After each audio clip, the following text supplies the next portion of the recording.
This is WBSM On Demand.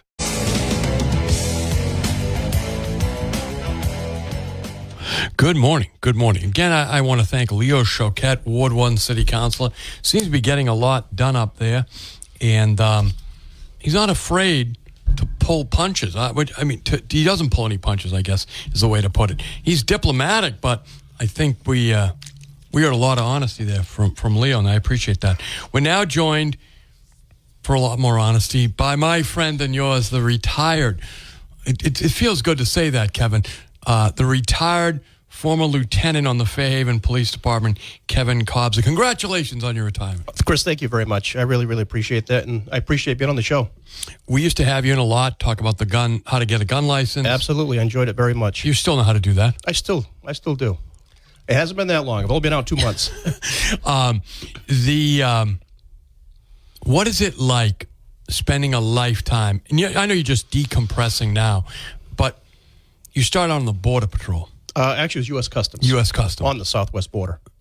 You showed me a picture of walking over a wire. I was standing over what was the international border at the time, right. And it was a knockdown barbed wire fence. 3 strands, that was it. That's what was separating us from the Republic of Mexico. Then you spent, how many years on the Fairhaven Police Department? 23. 23 years. Well, this December would be 23, so just shy of 23. But with interest, I'd say I'm there. You're there. So, Kevin, what is the upside of being a police officer? Would you recommend that career to young men and women today? Okay, difficult question. I really can't give a binary answer. Okay, so if you just give me a moment, I can I'll explain. give you plenty of time. I'll explain my rationale. If somebody were to come to me and say, I'm kicking around the idea about being a police officer, I'm not sure if I want to, but I'll give it a shot, I'd say don't bother. Don't bother. Somebody comes to me and says, ever since I was 4 years old, all I ever want to do is be a police officer. I say, welcome aboard, because it is a calling. Yes. Okay? Yep. And if it's something you're just going to, dangle your feet in and, test the water, so to speak, I'd say, don't waste your time. Because even if you make it, you're not going to be good. Right. But somebody that wants to do nothing but be a police officer, you're not going to get the career satisfaction, in my opinion, in anything else but policing. Right. So I would encourage people who really want to do it. It's still a great profession despite everything that's happened in the past few years. If you're just kicking around the idea, find something else. That, I think, is really sound advice. That basically, if you're not drawn to, if you just think it's another paycheck, you're picking the wrong career. Exactly. How does someone pick a department to work at? I mean, I know this is your hometown. You knew everybody here. But when you look around in your career now, you know a lot of different departments. I do. You certainly know Fairhaven, but you know a lot of other departments. What would you tell someone to look for? Look for a community that you want to be part of. Okay. Okay. In other words, I live in Fairhaven. Yes. I worked in Fairhaven. I did my whole life revolved around the town of Fairhaven. Mm. So for me, it was a no-brainer. Find a community that you're really comfortable in, that you really want to be a part of, because it's going to help you better serve it. Because you're going to have that proprietary interest, or that vested interest in doing good things for the community and helping to keep to improve it. What are some of the high points for you here in Fairhaven as a police officer? Some of the high points? Yeah. When somebody out of the clear blue walks up to shake hands with me and say thank you for what you did. Okay. That's just awesome. When people during 2020, when the government hated us and the country hated us for all intents and purposes, right. People coming into the station with pastries and just passing the back encouragement, words of encouragement, saying we really appreciate what you do here. That's very rewarding. You can't beat that feeling. You really, really can't. You've just retired. What are you going to do? Well, right now I've been working a lot of details. Oh, so you're still in the, that's what I thought. You're still in the universe. I am. I still put on the uniform. I still get out there and I still work the details. So I'm still a firearms instructor. Okay. I'm going to my recertification class at the end of the month, and that'll be a 2-year certification. So I'll still help out in the firearms division at the range. So I still kind of have a little bit of a couple of my claws still in the department. No, that's good. That's good for Fairhaven. It's good for you personally. It's good for Fairhaven as well. We're speaking with Kevin Kobza, formerly a lieutenant, just recently retired from the Fairhaven Police Department. He's a great friend of mine, great friend of the program, great friend of Fairhaven. You retired, and what are you going to do, though? I know you're just going to work some details, but what else? What else are you thinking about doing? I don't know. I've got some vacations planned. I got some trips planned. Good. I want to see parts of the world that I haven't seen before. Okay. I want to do it while I'm young and healthy and I can enjoy it. Right. As far as starting a new career, I don't know. I really haven't had a chance to really think about it just yet. Right. I haven't even begun to decompress yet. I can imagine. I haven't. It feels good, but I'm not there yet. I don't know how long that's going to take. Some people say a year. Some people say a few months. It's different with everybody. Sure.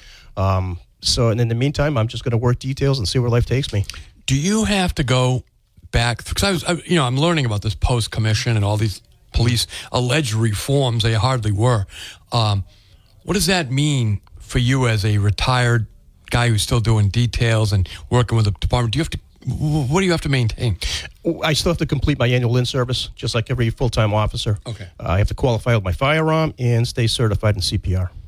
So I'm still doing the same training I did, year after year while I was still active. Okay.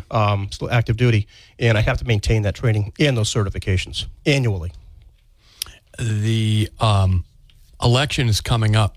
Now that you're no longer a member of the Fairhaven Police Department as an officer, as a ranking officer, can you share your opinions on the election? Absolutely. Where do you want to start? Let's start at the top. Oh, right to the top. I like that. The president. Okay. I think you and I, well, I don't think. I know you and I are the same frame of mind. Right. Okay. I've already cast my ballot. I did a mail-in ballot. I got it in the mailbox. I went into the house. I completed it, and I drove it to the town hall. Okay. And the girl started laughing, and they said, okay, congratulations, you're number one. I always try to be the first guy to cast a ballot. I like that. It was for President Trump. And my fingers are crossed for tomorrow. Why Trump over Vice President Harris? Oh, my God. If someone's on the fence right now, and there's very few, but there are a few. Okay. Well said, Chris. Yeah. The people that are on the fence, my question is, what is her policy? Yeah. What are her policy? What are her plans? Other than the fact that she does not like President Trump and that she doesn't want him to get reelected, what are her plans for this country? She has not answered that question. Right. She has like 5 canned responses that she uses for every question that's posed to her. Whenever she's interviewed with anybody, even the softball interviewers, she pretty much redirected their questions to say, no, you should be asking this. It's like, well, no, you ought to be answering a question. We're the taxpayers. We're paying your salary. You work for us, not the other way around. So my question is to somebody who's on the fence, why would you vote for somebody who has no direction, no policy, no roadmap, no charts? I don't know where she's going. You, like everybody else, saw the assassination. You didn't see it live. You saw it in replay down there in Pennsylvania when Donald Trump literally was struck in the ear with a bullet. You're an expert with firearms. You're a firearms instructor. What do you think we witnessed right there? Something unbelievable. We had 2 assassination attempts on a candidate running for president. One, he got shot in the head. Right. He got shot in the head. Okay, that was an AR-15. I've seen what that round can do. Okay, I have gone to suicides, unfortunately, where that was the weapon of choice, and It is devastating. It is catastrophic. How he managed to walk away with a wound such as he received without having serious injury or death, death. is it defies the odds. I would have played the lottery that night if I were him. Not that he needs the money. Right. We have Kevin Kobza, retired just recently from the Fairhaven Police Department, the rank of a lieutenant. That's what I saw. I saw this is like otherworldly. It is. I was thinking about this. I was getting ready for your show, Chris. Not only did you see 2 assassination attempts against one of the candidates, you saw one of his supporters get murdered for doing nothing but supporting a candidate. It's incredible. I mean, this is third world. Right. This is Banana Republic, like Barry always says. And he's right. I mean, I never thought I would see our country get to this level, sink to this level, where somebody supporting a candidate gets murdered in front of his family in a stands for doing nothing but supporting someone. It's just this whole election season has just been unbelievable, unprecedented. It really is unprecedented. It really is unprecedented. We have Kevin Kobza here in the studio. Now, what are you doing down the ballot?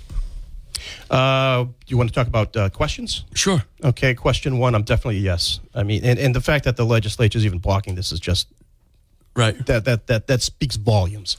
Like, what are you hiding? Right. What are they hiding? If you want to audit me, come audit me.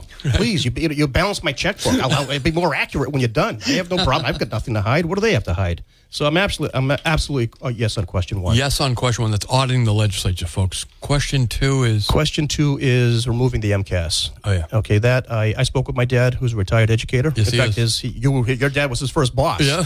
And I asked him what he thought about it. And my father was a very dynamic teacher. Very, he was great in the classroom. I bump into students of his now who said he was his favorite teacher. Isn't that great? And he was against the test because it took away from what he was able to do in the classroom. Yes. So listening to somebody more educated in that field, I went with yes. I know that's kind of a controversial Well, I don't think question, so. But I listened to him because he's smarter than me in that area. I think my dad would have been against the requirement to graduate. I agree. And but I don't know, he's not with us anymore, but I have other teachers that call and say they're against it. And Scott Lang is against the questions, that mandatory stuff. So I think I'm going to go with your dad's opinion on that myself. But again, I see both sides of it. As do I. Right. As do I. You need that yardstick to measure the effectiveness of the teacher, and I get that. But to keep that as a requirement for graduation, I'm against that. Right. We have Kevin Kobza here in studio. Question 3. Question 3, I believe, was whether or not to allow rideshare programs to unionize, or was that the magic mushrooms? I get those two mixed up. My answer to the questions are the same for both. Unionization. Thank you. Yes, unionization of the rideshare program. I voted no. Yeah. I voted no for that. I think that if they were to, it would be, first of all, it's more bureaucracy. Prices would go up. That would get passed on to the consumer. Mm-hmm. When I've been away, I've used Uber numerous times to and from the airport. So I don't want to have that passed on, that expense passed on to me. Right. There we go. Okay. So then question 4. Okay. I voted no for legalization of marijuana. Okay. Let that be my No. We're not Amsterdam yet. So what I'm hearing is that it is for research. But then as I read the question, it sounds to me like it's just for domestic sale of retail. That was my take on it, too. Right. I mean, if you have people in the medical field that can utilize it to help people with epilepsy, post-traumatic stress, things of that nature, okay, that's fine. But to make it readily available to the public, which it already is in the black market anyways, give me a break. I'm sorry. I'm a no. No, it's different when it's souped up and advertised, right? On the black market, you got to know somebody to get it. Right. Now you can just go in a store. Exactly. I mean, where do we draw the line? Right. Seriously. Now, again, I think they're advertising the question as could lead to drug research breakthrough, mental health drugs, things like that. And, in that case, I'm like, all right, well, I get that. But I don't read the question as that way only. Neither do I. I read it as retail. And if that was the case, then leave it in the medical field. Right. Okay, regulate it. I mean, it's leave it up to the experts. Don't just open it up to the public. Right. Right. We have Kevin Kobza. He's a retired now Fairhaven Police Lieutenant. What do we get there? Question 5 is the tips. How do you feel about that, Kevin? Oh, my God. A resounding no. You have to vote no. Absolutely. I've spoken to so many people in the industry, and they're like, leave us alone. We're doing fine. Right. Go back to California. Stay in California. Stay in California. I had a state senator on, lovely lady. I listened to that. You listened, right? I did. I was on a detail. It wasn't a setup or anything. That was a real, honest-to-God, Massachusetts that was cool. Democrat state senator. Mm-hmm. Yeah. I was like, I had to move to a part of the work site where there were no trucks. I would have gotten run over. I was laughing. I'm like, I'm not paying attention to my job right now. Lovely lady. Very kind. She sounded kind. I bet she was amazing in the 60s. Question 4. So, but on question 5, she literally said, make them all, make everybody equal at $15 an hour. I pointed out to her that I have numerous restaurateurs here who tell me their staff in the greater New Bedford area makes over $30 an hour. She said, well, I know $15 is not a livable wage, but yet that's what she was going to do. or wants to do. Right, exactly. $15 is not a livable wage. $30 is. Right. So why are you going to take away the $30 and give him $15? It made no sense to me. It sounded like I was talking with a member of the Castro regime. Yeah, exactly. Right? They have this goal of equality before being reasonable and understanding the dynamics of the economics. Right. And was it you that said, yes, they're all equally sharing the blackout in Cuba right now because the lights are still out? Right. Yeah, you're right. That's very equal. So congratulations. Here's your health care. Here's an aspirin. Right? Right. Thank Fidel. We're going to take a break, folks. We'll be right back. And we have former lieutenant, now retired, Kevin Kobza of the Fairhaven Police Department, talking whatever we want to talk about, because I really appreciate that Kevin just did 23 years wearing a gun and a bulletproof vest here in Fairhaven, and that counts for something with me. And I like to have in police officers because I think your profession has been destroyed by elected officials. It's definitely been impacted, right, and usually not in a very positive way. How important is it to have people who have been a police officer as elected officials? Very, very important. One of the things they did well. Right, let's stay positive. Okay. A few years back, when they did reform to the firearms law, okay, to for gun licensing. Okay. I'm not talking about what's going through now. That's a different story entirely. Yes. But back when they changed some of the laws a few years back, around 2017, 2018, about the time I was on your show talking about gun licensing, they actually reached out to the chiefs of police and got their input, which is great. These are the people that are in the trenches. They're the ones that have the institutional knowledge, the working knowledge, get their opinions. So having someone in law enforcement as an elected official up on Beacon Hill or working with Beacon Hill is a plus. And it's a plus to the public, too. Sure. Because you're getting the right information, not just what is assumed. Right. And I believe that's one of the downfalls of when with some of this legislation that gets enacted, they have assumptions. Yes. Juvenile justice reform. There were a lot of problems that came about with that. You had a legislative breakfast at the old Charlie Horse. Sure, there in Bridgewater. Correct. Years ago, this is back 2018, 2017, thereabouts. We had about 12 to 15 legislators there present. Pat Haddad was there, and Chief Kai's from at the time Chelsea. Okay. He was a police chief in Chelsea, very eloquent. He's the U.S. Marshal now for this district. Okay. And he expressed a lot of the concerns and a lot of the problems that we were facing with some of this new reform. And much to their credit, they said, you know what, that's not what we had in mind when we enacted this legislation. So they again, assumption, they didn't get the input from the people right on the ground, and it caused some problems. And answering your question, having somebody from our profession as an elected official is great. I mean, it's priceless. That's why, even though you're a Republican, you voted for Joe Ferreira. I did. Yep. I'll be voting for Joe tomorrow. He's a friend of mine. Yeah. I like him. He's a good guy. I remember him when he was still the chief of Somerset, and I sat next to him down in Yarmouth at the signing of Nero's law. Really? I did. When Governor Baker came down and signed that law, Chief Ferreira and I sat next to each other. He's a great guy. And I'll be voting for him, even though he's a Democrat. I think they don't make him like him anymore. But they're very few. They used to be like Shannon was a state senator. He was I think a Methuen cop, maybe a state trooper. The Shannon Grants, all that stuff. That's where that comes from. Oh, okay. But I can't think of anybody else in the legislature who was a police officer. Or anybody elected officials? We did have. No, we got Rep X. Oh, that's right. We got Rep X. We also have. He was a retired trooper. He's down the Cape, tall guy. Yeah, but they didn't elect him sheriff. I know exactly what you're talking about. He's a Republican. He is. He ran for sheriff and he didn't. He lost to the woman, Buckley. What was his name? And you're right. Exaros is a former lieutenant on the Yarmouth Police Department, right? Deputy chief. Great guy. And his he's a Gold Star father. His son is a Marine. I think his son was a Marine. He is a Gold Star father, and his other son's a police officer in Yarmouth. We're talking with Kevin Kobza. He's just recently retired from the Fairhaven Police Department. Joe Ferreira, I think he does a great job on the Governor's Council. I do too. I think he brings that law enforcement to selecting judges, which is really needed. Absolutely, because it balances it out, Chris. I mean, if you think about, if you have all, granted, he's all Democrats, at least you get the input from the field, Right. which is very critical. I think you gave his daughter a vote too. I certainly did. Julie, I thought did a good job here. She did.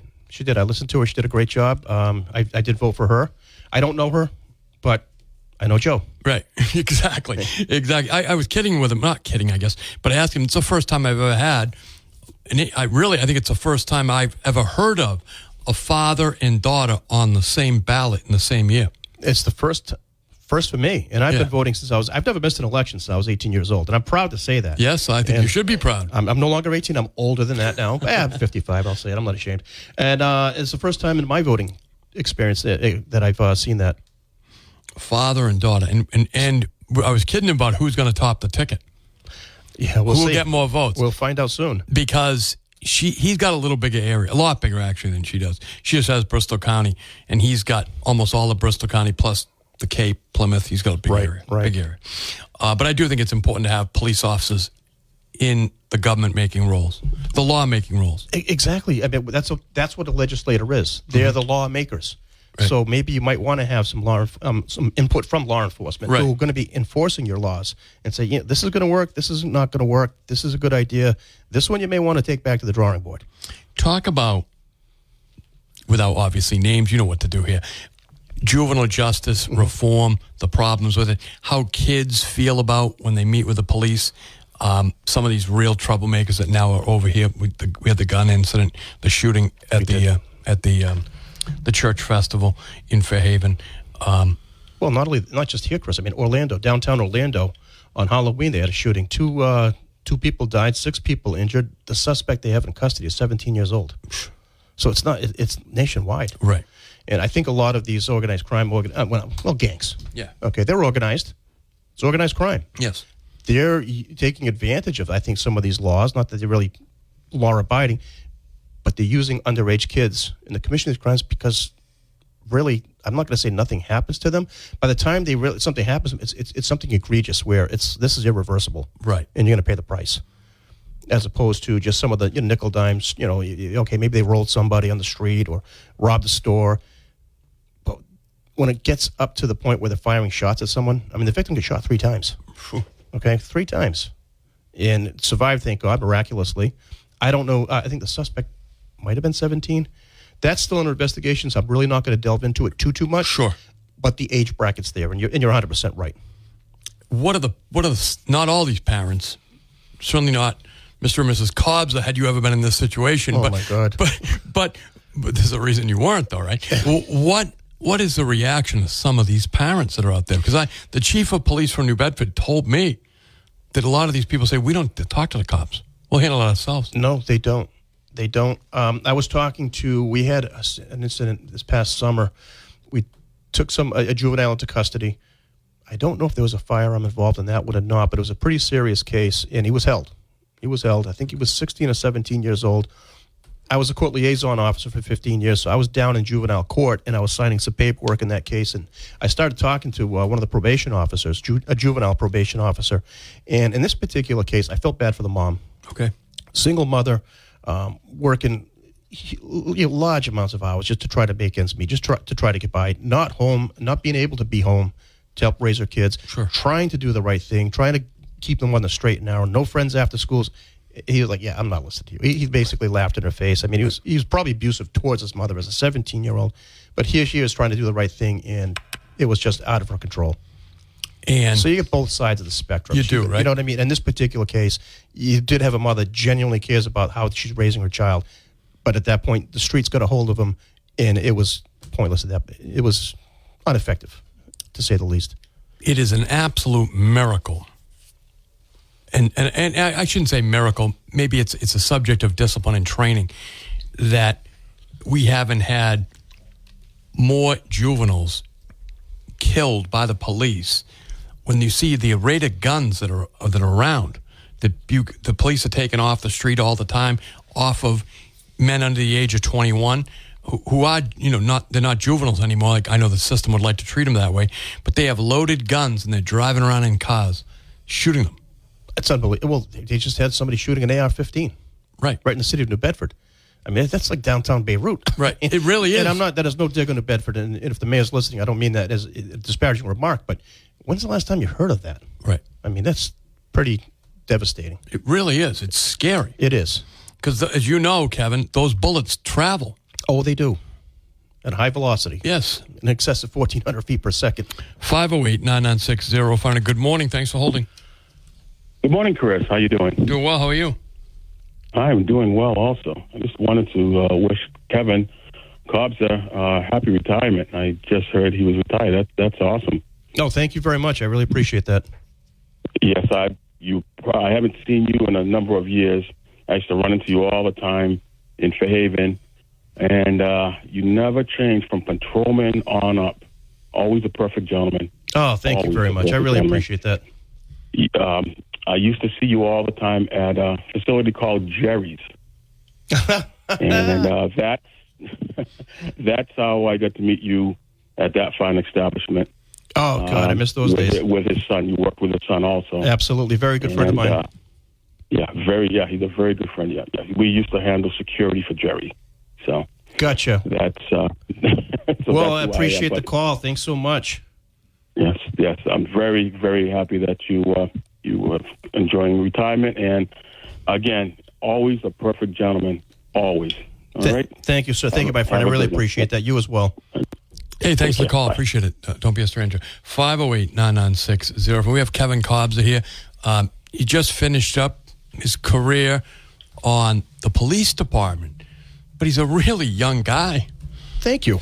Oh, you are 55 years old and single, ready to mingle. But what else can we ask Kevin Kobza to do for the town of Fairhaven? Anything. I mean, I've served the town for so long. This is my home, Chris. I love it here. I've enjoyed every minute of my career. I can't believe how quickly it went by.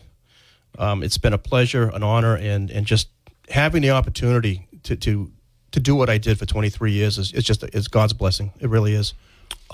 We are, like every community, going through changes. I'm not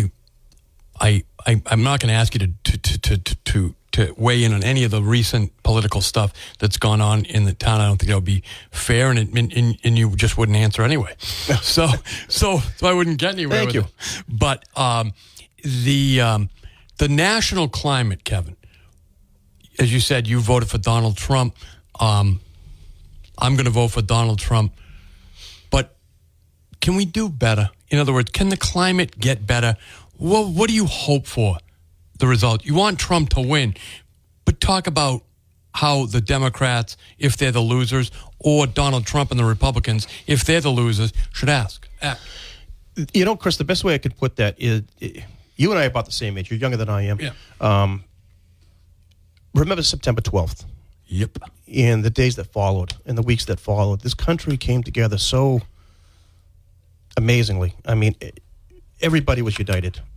Everybody had flags in front of their house. It didn't matter which side of the aisle you were on. We all worked together. We all cared about each other. We all helped each other through those dark days. That's right. And unfortunately, it took that catastrophic incident of terrorism to bring us together. I would like to see us go back to those years, not to have a repeat of 9/11, but to have a repeat of the days that followed. We're all the same. I mean, there's more that unites us than divides us, not to speak in cliches. Absolutely, though. It's true. But it's a great country. It's the greatest country on earth, and a lot of people have fought and died for it. I served it locally at the local level. You served it in the military, and if we could all just recognize that and come together, just enjoy what we have, and just try to better it. I don't know how to bring that about. I wish I did. Just put aside your animus towards one another, right, and your animosity towards one another. There's no reason for it. 508-996-0500. Good morning. Thanks for holding. Good morning. I just put on the program. Maybe somebody asked this already, but these young people or any persons picked up on a street with an unregistered gun and they don't have a permit for it, what is the penalty for it? And is the court enforcing the law? I'll start with the second part of the question. No. Not really. As far as the penalty, this has been on the books. I think this goes back to Governor Dukakis, maybe sooner. It's supposed to be 1 year in jail, mandatory. Bartley Fox. There you go. I was trying to think of the name of the law. David Bartley was the Speaker of the House. He was a representative from Western Mass. Okay. That law, and it's still on the books, Chris. It's a mandatory 1 year jail sentence for unlawful possession of a firearm. As far as the courts, if people get arrested for it, they get charged for it, they go to court. I have not, in my 23 years, seen it enforced at the court level. So we have a problem with the court system then.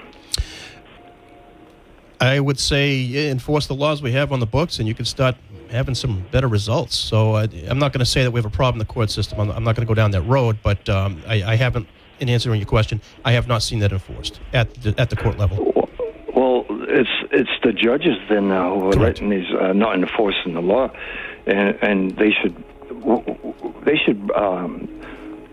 bring out who some of these judges make it known who they are, letting these people out all the time. Anybody can do that. It's public record. Anybody can go to the courthouse, and once that trial's been, once it gets on the docket, it's public record. Anybody can do that research and do exactly what you're recommending. Yeah. Well, I know. Okay, we know that, but everybody doesn't have the chance maybe to go and have the time to do that. It's just I like to know the judges make it public who they really are in some way, you know. I agree. It's about accountability. Well, if you remember back in the 90s, Paul Walsh took out full-page ads in the Standard Times complaining about the judges. And he caught holy hell for that, including stuff from the newspaper, everything else. And Paul's passed on now, so he's not around to tell us about it. But I remember Paul, because he was, they were bringing people in and they were getting very light sentences, or maybe they weren't getting the dangerousness series. I forget all the details now. So the former district attorney, Paul Walsh, did it at one time. Yeah, you hear it now every once in a while. I heard Chief Oliveira recently, I think it was last week or the week before, was lamenting at the fact that somebody was out on the street who just got locked up, arrested for another crime of violence. And the question is, why is he out? Right. We're doing our job. Yes. We're responding to the calls. We're taking the people into custody. We're processing them. We're doing our reports. We're presenting the evidence in court. We're testifying. And ultimately, it's not up to us at the end. And you got some good judges over there as well. Sure. Judge Harrington is an amazing jurist. I remember him when he's still a defense attorney, great guy. But as far as getting back to the original question, I think where the train comes off the tracks, unfortunately, is at the sentencing. And it's hard to get rid. How do you get rid of a judge? I believe there's a recall process, but it is very difficult. Yeah. Good luck. It'll never happen. Not here, anyways. In parts of the country where they're elected, elections have consequences. Again, not to speak in cliches, but it's the truth. Yeah, well, it's getting to be a disgusting job for the police because you know what they're going through. You arrest someone one day and you see them walking out maybe the same day. It must be very disgusting. Yeah, it can be disheartening at times. It really can, but we still believe in what we do and we still love what we do, and we're going to continue to get up and go to work every day and keep the community safe. Yeah. Well, thank you for your service. Thank you, sir. I appreciate it. I know you're a regular caller to the show, and you always have good input, so thank you very much for that. Thanks for the call, my friend. 508-996 is there. We're going to take a break. We'll be right back.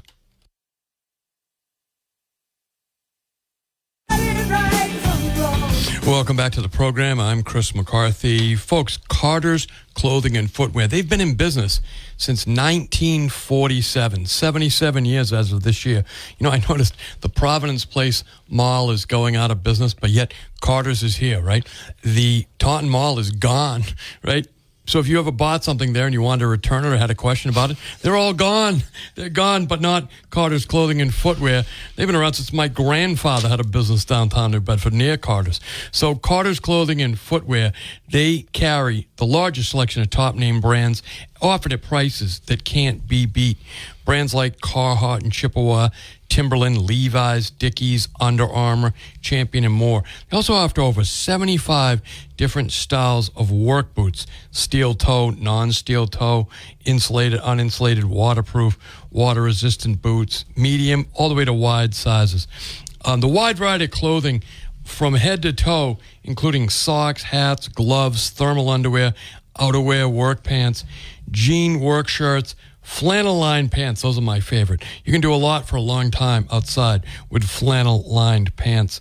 They've got all kinds of great workwear, sneakers, hiking boots, sandals, topsiders, even slippers. Check out Carter's Clothing and Footwear. They're a great place to get your Christmas presents as well. You can get in and get out. I like to do that. The parking lot is free at both locations if you're a customer. 55 William Street in downtown New Bedford, 288 Plymouth Avenue in Fall River. Again, free parking makes all the difference in the world. You zip in, get what you need, and zip out. And oftentimes, in addition to the consistently friendly and helpful customer service, the staff, you'll often find the owners right on premise, too. Kevin Carter's often there. I see him in downtown New Bedford all the time. Shop small, shop local, shop with Carter's Clothing and Footwear. Kevin, you were involved in a major incident here in the town of Fairhaven that is still under investigation, so I recognize you'll have to be careful with what you say. But there was a shooting at the Bayside, ruled a good shoot by the district attorney, but still tragic. But your role in that, and I don't know if you want to highlight it, you literally were in the line of fire, keeping civilians away from the windows of the Bayside because they wanted to look out the window, not recognizing that they were downrange. That's correct. You knew you were downrange. I did, yes. Yes, I did. Essentially what I did, Chris, is if you've been on the Bayside, is that everybody go back to it's where the pool table was. Mm-hmm. That part of the structure is all cinder block. There are no windows. Or if actually there are, but at the top of the wall, very small. Not like the plate glass you see in the regular, area of the bar. Right. So I just had everybody kind of shelter in place towards the back. And unfortunately, the door, we couldn't lock it from the inside. Okay. If that was the case, we could have just locked it that way. I didn't want the active, the person who got shot, right? The person who was wielding the gun. I did not want him getting back into the establishment. Obviously, we had 24 to 30 people, maybe 3 dozen people inside the building. Unfortunately, we just couldn't lock the door. Right. And the last thing I wanted, like I said, was him coming back in. So I was at that door to prevent that from happening. Right. It was, again, as I said, the district attorney cleared everybody, and I thought it was very sad, obviously. But what was the last week of work like for you, Kevin? Oh, my God, it didn't end. Of course, it didn't end. Let's see, Sunday night we had a shooting at the feast, like that you had mentioned. Yes. That was about 10 o'clock at night when I got the call for that. And being the public information officer, which is one of the many roles that I played with the department, we had to get a statement out through our public relations company, which we handled that. A couple of days later, we had an armed standoff on West Island. The guy was armed with a knife. Okay. Locked himself in a camper in the backyard. That resulted in a standoff. I got called for that because the media started questioning. I was like, I got 72 hours to go to retirement. I mean, can the world just leave me alone? I mean, Friday couldn't get here fast enough. We have Kevin Kobza, the newly retired Kevin Kobza, lieutenant from the Fairhaven Police Department. We're going to take a quick break. We'll be right back. Good morning. Thanks for holding. You're live on the air. Chris, thanks for taking my call. Great song to come into. So, Chris, I'm glad you had, Nurse Dan on, because all this time, my representative, I thought it was Joe Pius, but the way my street is broken up into, I just found out that it's going to be Nurse Dan versus, was it Heaton, right? Yeah, so for Congress, yeah. Yeah, so it was like, let me make sure. So, you know how I called on Election Day when they had the issue with the ballots. And so I wanted to call there to make sure who was on the ballot. The lady got the ballot. She did, she read it off for me, make sure who was on it. And I said, "Oh, great, thanks for letting me know," because I was just on with I was listening to WBSM, and she was like, "Who?" The way she answered, she went from like nice to, I don't think they're big fans of yours, Chris, over there at the election commission. Because well, as soon as I said WBSM, she kind of like pulled back on what she was talking to me about. So I hope I don't have to call tomorrow and say, "Hey, there's a problem at CFC over here for me to vote. There's no ballots." I hope I don't have to do that, Chris. You know what I'm saying? I hope you don't have to either, and I don't think you will. I think Leo told me that he checked up on it. They completed all the immediate training they needed to do and all of that stuff from the report. And so I'm hoping for a great election day tomorrow in New Bedford and Fairhaven, all across the country. That's my hope. Yes, that's what I'm hoping for too. But I hope I don't have, like I said, I hope I don't have to call and get the runaround. But yeah, I'm glad you had him on, because all this time I thought that it would be Joe Pius, but I guess it's not. Am I getting that correct? Because Joe's running for the 10th district, correct? Yeah, he's running for state representative from Fairhaven. He's got a little bit of Ward 1, which I don't think he has you, though. I think you're in Jesse St. Gelais area. It'll be on I mean, it's my street. My street's broken up. The boulevard, east of the boulevard. I'm west of the boulevard, so it's right. I'm right on the cusp of that. So I'm glad you had him on, and I'm gonna, go over the questions one more time so my daughter can understand, because I'm bringing it with me. You got to go no on 5. That's my opinion. Oh yeah, no, I already know the ones I'm gonna do. I'm just gonna go over it with my daughter, because she's going. I'm gonna wait for her to get out of work, and we're gonna go vote together. How old is she? Is this her first presidential election? No, she's going to be 27 in December. Okay, but she voted for Trump the first time. So, but she was hesitant to go in the primary of this year. Get out of work, and at that age, she said, I don't got time. Well, I told her we're going to do this together. That way, we make time. So. Hey, I remember going to vote when I was younger than your daughter now, but with my dad. I'm sure, Kevin, you remember that's a family affair. Absolutely. Yeah. It's good. Builds habits. Thanks for the call, my friend. See if we can push this person through. Good morning. Thanks for holding your live. How you doing? Doing well. I tell you, this is a great time of the year, isn't it? I love it. I have been going everywhere, and as a veteran, I say, use my right. I was in for 10 years. Vote. Get out and vote. I don't care who you vote for, but use that vote. Some of my friends died, so you got it. And besides that, you know what they say to me? They say they're going. I truly believe that they're going to be something this year. I think we're going to have our country back. From your lips to God's ears, I know that I watched the God spared Donald Trump's life twice, so I can't believe that my vote isn't going to count when I vote for him, That's the way I feel, too. I tell you, I may not want him at my Thanksgiving dinner, but I give thanks for him because he has the business acumen